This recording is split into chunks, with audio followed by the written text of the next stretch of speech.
Assalamualaikum warahmatullahi wabarakatuh. Salam kompak, salam Bina Remaja. Kembali lagi ngopi bareng Bina Remaja, ngobrol dengan pemuda inspirasi. Kali ini kita teman-teman udah kedatangan tamu nih, sobat saya juga gitu, teman saya juga, rekan saya juga, dan mungkin sobat-sobat teman-teman di rumah gitu kan. Sering namanya nonton siaran televisi yaitu olahraga sepak bola gitu, baik itu live di televisi maupun di stadion.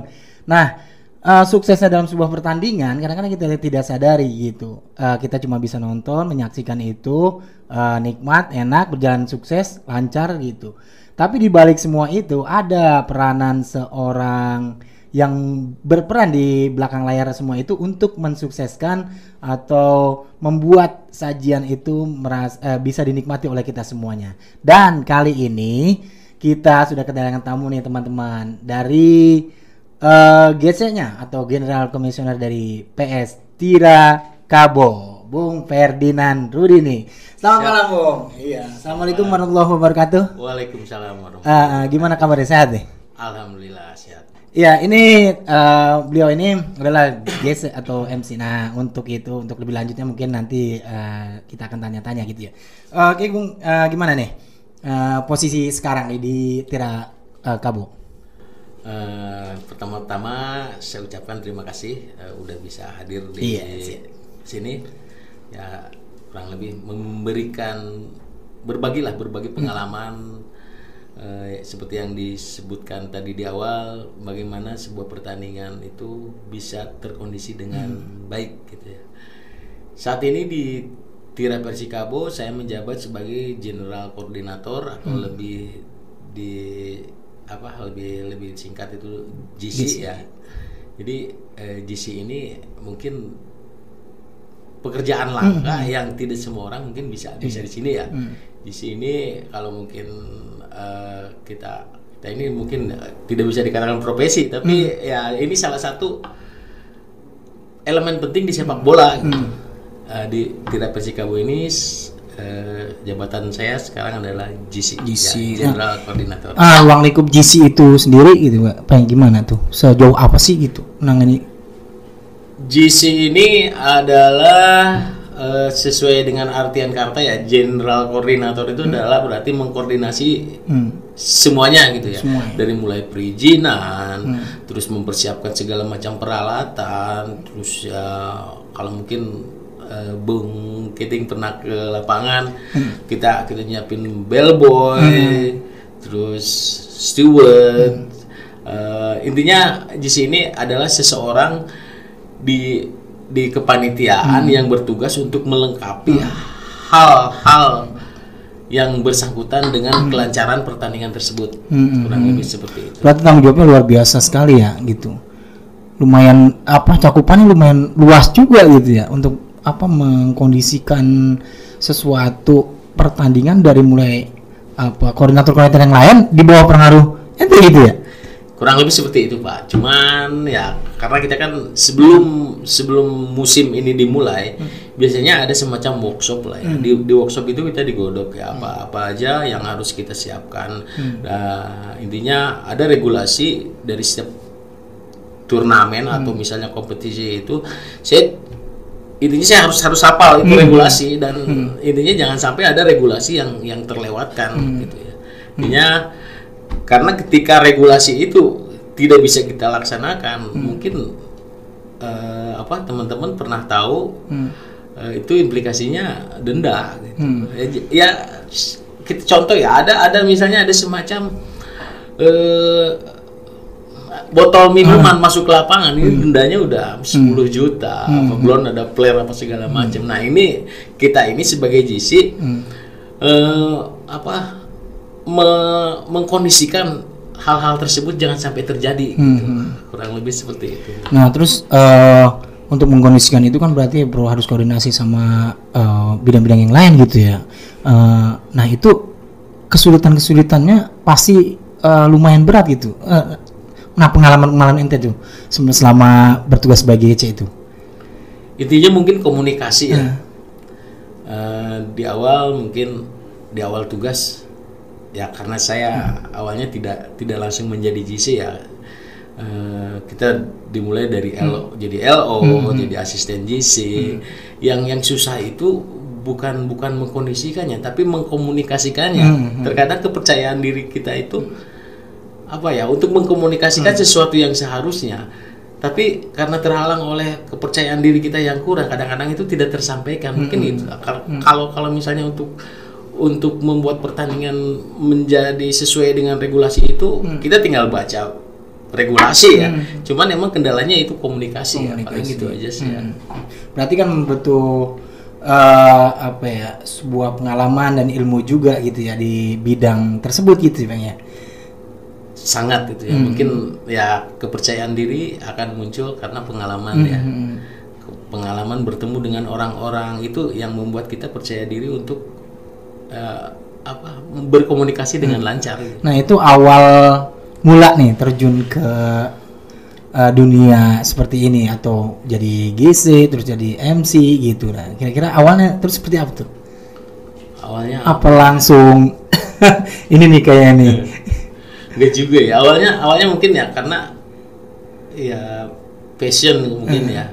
Karena saya udah demen melihat bola ini dari kecil, mungkin melihat bola itu demen ya. Ya mungkin walaupun bukan pemain bola yang ngetop, tapi minimal bola ini udah jadi passion sejak kecil gitu ya.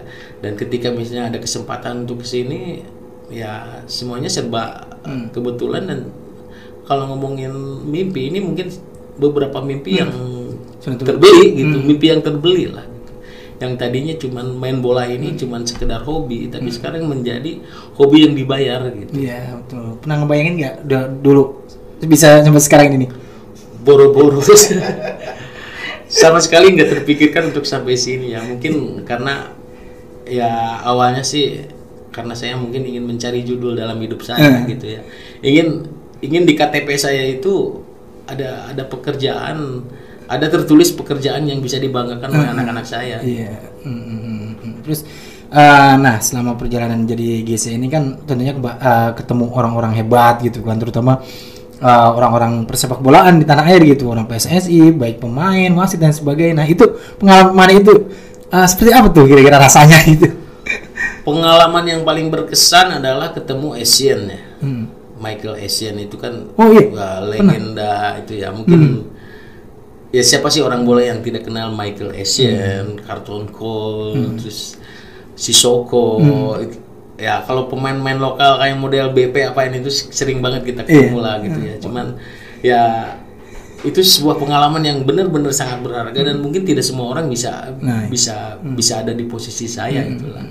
Walaupun semua itu tidak berbentuk uang, tapi ada kepuasan tersendiri ketika saya bisa ketemu dengan orang-orang hebat di sepak bola ini. Iya itu. Soalnya saya kalau misalnya ngeliat postingan gitu ya, waduh luar biasa banget. Jangan kan ketemu pemain-pemain sekelas Michael Essien gitu, ketemu pemain nasional aja kita kalau buat jalan gitu. Siap. Nah kira-kira kalau misalnya ketemu orang-orang hebat itu, tentunya kan ada pelajaran yang didapat tuh gitu, terutama masalah perjalanan ente sebagai GC gitu. Nah kira berpengaruh nggak sih pertemuan-pertemuan dengan orang-orang hebat itu dalam kehidupan ente gitu?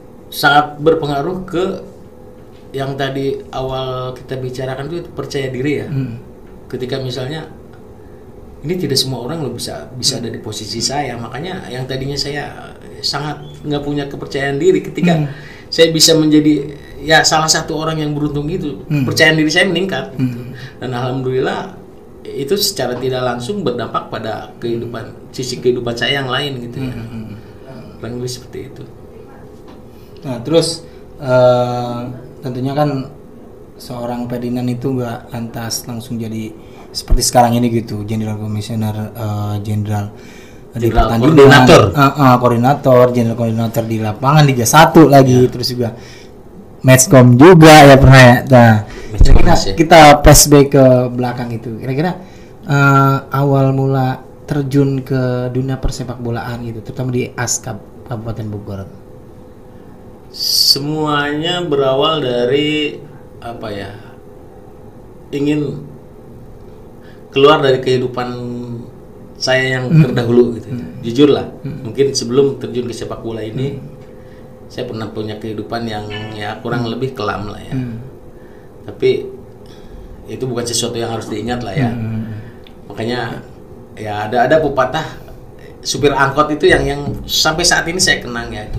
Kenapa kaca depan mobil itu selalu diciptakan lebih besar daripada kaca spion gitu ya. Karena lebih penting buat kita untuk melihat masa depan daripada melihat masa lalu. Itu pengalaman yang apa ya, mungkin buruk buat saya, tapi ya sudahlah. Siapa tahu itu bisa membuat saya menjadi lebih baik karena melihat ke depan itu lebih baik daripada melihat ke belakang. Nah itu dalam melakukan ini kan pilihannya, artinya kalau misalnya kita merubah hidup gitu ya, kita kayaknya kita ingin buat sesuatu yang lebih bermanfaat dalam hidup kita, tapi kan nggak lantas sepak bola. Nah kira-kira itu jatuh kepada pilihan sepak bola itu awalnya emang dulu hobi pemain bola atau kayak gimana tuh? Dulu sih saya main bola kampungan, paling antar kampung lah kayak gitu ya. Cuman ya kalau nonton bola itu saya dulu itu bukan ngelihat apa ya hasil akhir atau teknisnya kayak gimana, tapi saya kadang-kadang suka ngelihat di sekitar lapangan itu orang-orang yang terlibat di sekitarnya itu apa aja sih, siapa aja sih. Oh ini tugasnya ngapain, itu ngapain gitu ya. Nah ketika suatu saat saya sampai di kesempatan itu, oh ini itu ternyata ini. Nah itulah yang mendorong saya untuk alangkah senangnya jika saya ada di posisi orang itu. Iseng-iseng kayak gitu aja sih awalnya. Berarti dari dulu udah kalau nonton bola itu merhatiin perangkat-perangkat pertandingan itu ya. Kurang lebih seperti bukan itu. Yang nonton. Ya cuman saya itu ya sebenarnya yang paling saya takutkan sih yang nggak kepikiran sih jadi wasit aja kan. Kalau perangkat yang lain saya selalu mengamati kayak gimana. Cuman kalau untuk wasit nggak ada. Takut saya punya nyali untuk. Tapi emang punya bakat untuk manajemen kayaknya nih. Ya paling di organisasi kecil saya pernah sih ya. Dulu ada organisasi angkot yang namanya Monster, mungkin bagi teman-teman di sekitaran ya Kabupaten Bogor dan sekitarnya mungkin pernah kenal yang namanya angkot Monster. Saya pernah lama di situ membantu teman-teman untuk membenahi sisi keorganisasiannya. Setelah itu mungkin saya di desa juga pernah menjadi anggota BPD, Badan Perwakilan Desa. Jadi ya kecil-kecilan kayak gitulah. Makanya ketika saya ke Askab, ngelihat waktu itu di Askab ini ada salah satu tokoh sepak bola Kabupaten Bogor ya, namanya Pak Diki Dompas. Dia itu sekarang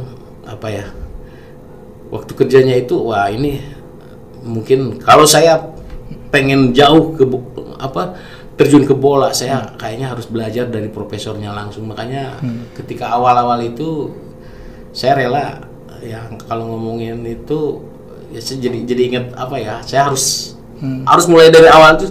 Saya berani mempertaruhkan untuk merubah haluan itu dari seorang supir angkot menjadi teknis di teknis bola itu jalannya nggak semudah yang kita pikirkan gitu ya. Saya harus lapar dulu, datang dari Cigombong ke Cibinong itu butuh jarak dan intinya belum tentu dapat penghasilan, tapi itu sesuatu yang harus saya jalankan gitu, karena saya punya tekad, saya harus dapat itu gitu.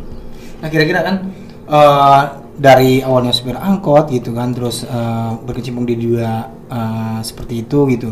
Terus bisa beralih 360 derajat aja ke sepak bola, terusnya butuh motivasi yang kuat gitu Pak.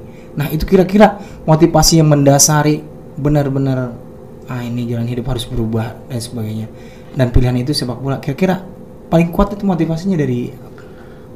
Mungkin motivasinya adalah saya ingin memberikan kebanggaan kepada anak saya ya.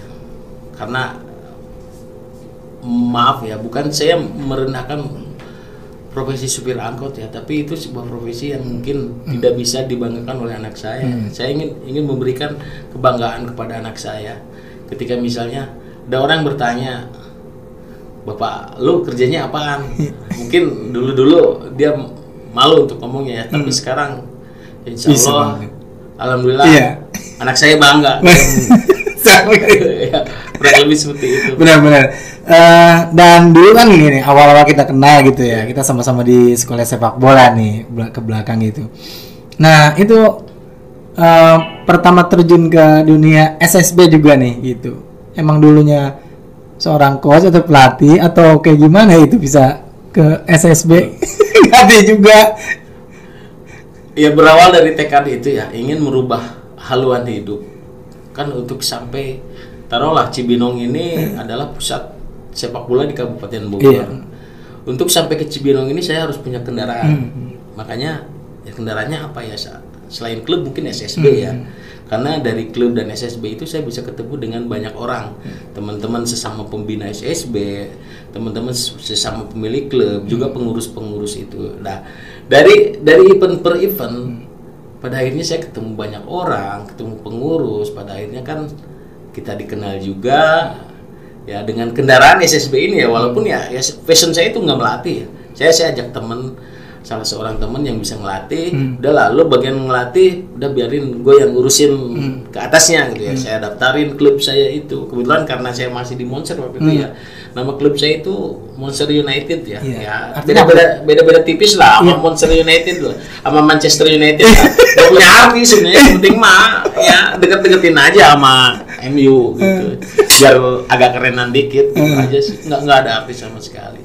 Jadi intinya saya buat SSB dan klub itu untuk kendaraan saya agar sampai di Cibinong.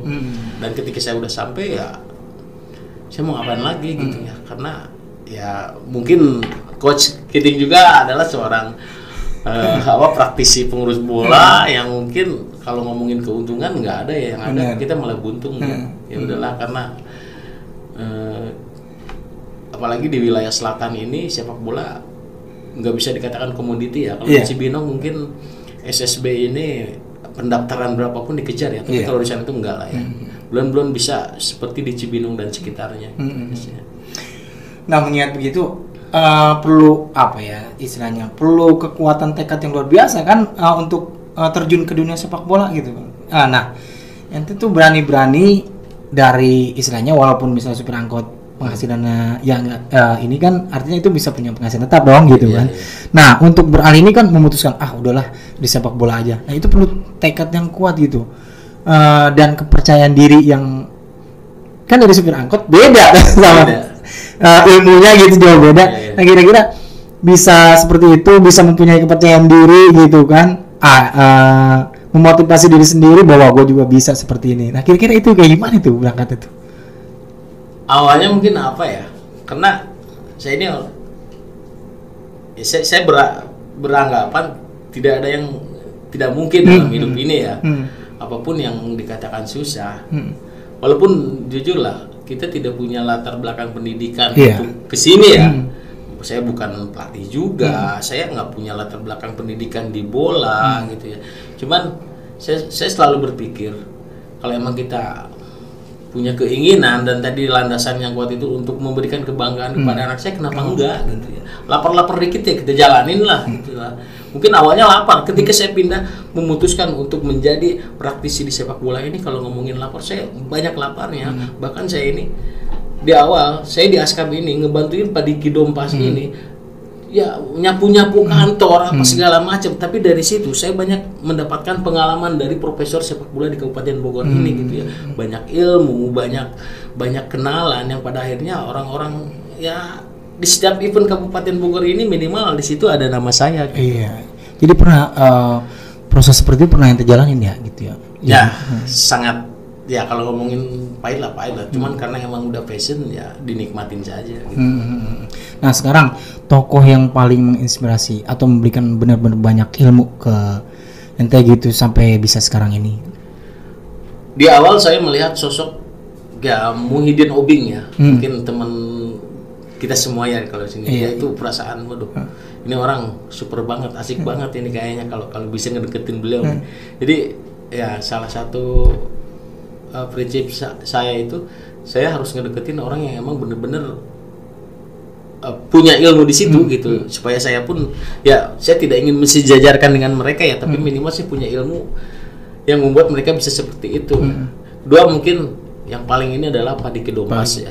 Ini sangat berpengaruh dalam hidup saya ya. Dari beliau saya dapatkan segalanya lah, ilmu, pengalaman, kesempatan bahkan beberapa kali karena saya dekat dengan beliau, saya bisa terjun di event PON, di kemarin terakhir Piala AFF, terus ya final Liga 2, ya pokoknya pertandingan-pertandingan yang terjadi di Pakansari minimal saya bisa berkecimpung ya, karena ya kurang lebih ya karena Pak Diki Dompas itu. Oke. Terus tentunya mungkin gini ya, sejarah gitu kan, perjalanan hidup ente gitu, dan dari tidak lantas muncul seperti sekarang ini gitu kan, perjalanan ke belakang gitu. Basic sepak bola ente sebenarnya pemain Sukabumi atau? Sebenarnya kalau di sepak bola saya ini tidak terlalu ini ya, paling ya, Tarkam yang orang-orang mah dibayarnya 500.000, saya paling dibayar. Dulu saya pernah ya, ceritanya saya ini masih masuk Bogor ya, tapi saya kebanyakan sering ikut Tarkam ke daerah Sukabumi. Dulu pernah saya itu main ke daerah Jampang ya, orang-orang dibayar sama duit, saya waktu itu dibayar sama beras merah sama waktu itu lagi musim burung ya, kita burung sama pete gitu. Diantarnya pakai truk juga. Itu pengalaman Tarkam saya cuma sebegitu-begitunya doang. Paling ya levelnya nggak terlalu ini juga gitu, cuma hobi doang sih gitu. Tapi sekarang mengenai ilmu teknis ya, terutama masalah general ini dan sebagainya, pengawas pertandingan kalau bahasa ininya, berarti Anda sekarang udah punya lah gitu ya pendidikan secara formalnya gitu. Iya, secara formal saya ini sekarang match komisioner Asprop Jawa Barat. Ya, kalau untuk awal-awal kemarin saya bisa bertugas memimpin tugas di Piala Suratin Liga 3 di Asprop Jabar gitu ya. Cuman karena apa ya? Karena mungkin kesempatan ini tidak bisa berjalan sinkron dengan jabatan saya sebagai GC di PS Tira. Jadi ada satu yang terbengkalai. Kalau di GC ini adalah kurang lebihnya seperti ini ya. GC ini adalah seseorang dari panpel yang memastikan pertandingan itu sesuai dengan regulasi gitu ya. Jadi ya minimal hal-hal kayak gituan kan minimal kita harus ikut workshop segala macam lah. Termasuk kita harus ada legalisasinya juga ya. Kalau ngomongin pendidikan ya setiap tahun mungkin kita selalu dibekali dengan workshop itu. Nah kan terus sekarang ini kan apa ya istilahnya profesi yang nggak umum gitu ya di sepak bola gitu kan, kayak coach mungkin atau wasit gitu udah biasa lah, banyak kita orang-orang luar juga tahu ada lisennya dan sebagainya gitu. Nah untuk ini gitu kan, kira-kira kalau seandainya ada teman-teman muda kita gitu kan untuk terjun karir menjadi gizi, match komisioner dan lain sebagainya di praktik pertandingan, di sebuah pertandingan, itu kira-kira langkah-langkah menurut pengalaman seorang Ferdinand itu harus seperti apa tuh? Untuk menjadi seorang match komisioner biasanya ada semacam kursus ya. Ada ya? Kursus lisensi yang biasanya diadakan oleh kadang-kadang Askap juga bisa mengadakan. Terus kalau misalnya itu kadang-kadang Asprop juga, itu bisa kita mengikuti kursus itu. Setelah kita menjadi matchcom itu kan nanti kita terdaftar di Askap setempat lah ya. Nah, mungkin berawal dari tugas-tugas di Askap, nanti ada tugas dari Asprop. Ya kalau emang kita prestasinya bagus, kalau emang masih muda bisa jadi nyampe ke level nasional gitu ya.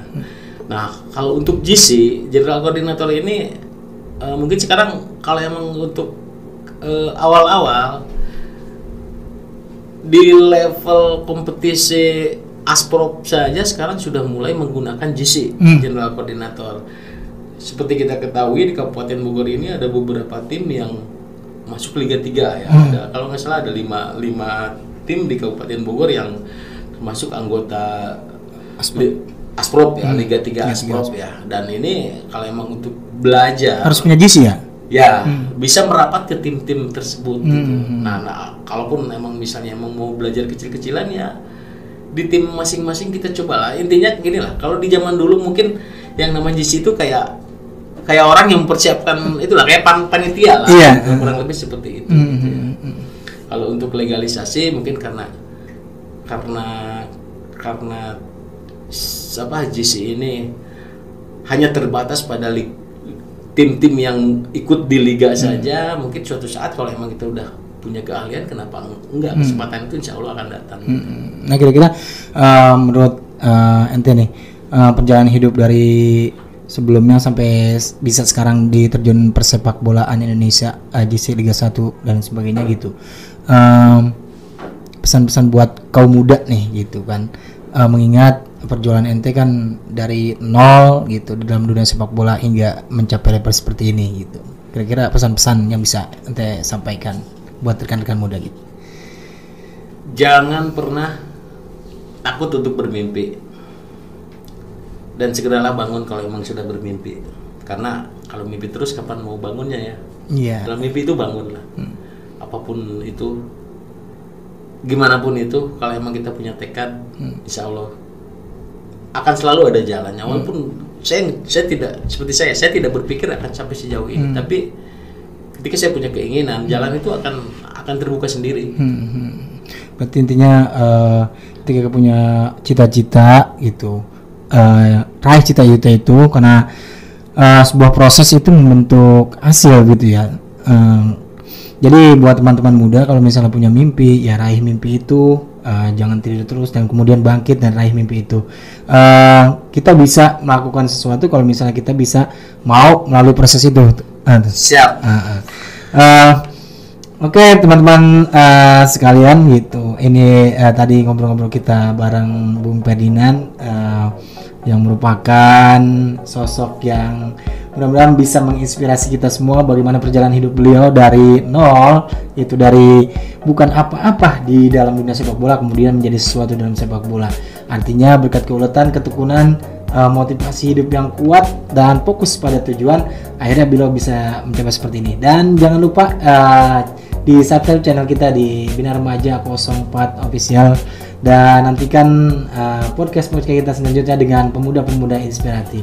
Sekali lagi kita ucapkan terima kasih kepada Bung Ferdinand yang telah bersedia menjadi bintang tamu kita. Mudah-mudahan menjadi inspirasi semuanya. Satu kali Bung buat Karang Taruna kita Bina Remaja. Keren. Amin. Jangan lupa di subscribe ya. Iya. Subrek. Terima kasih. Salam kompak, salam Bina Remaja. Assalamualaikum warahmatullahi wabarakatuh. Waalaikumsalam.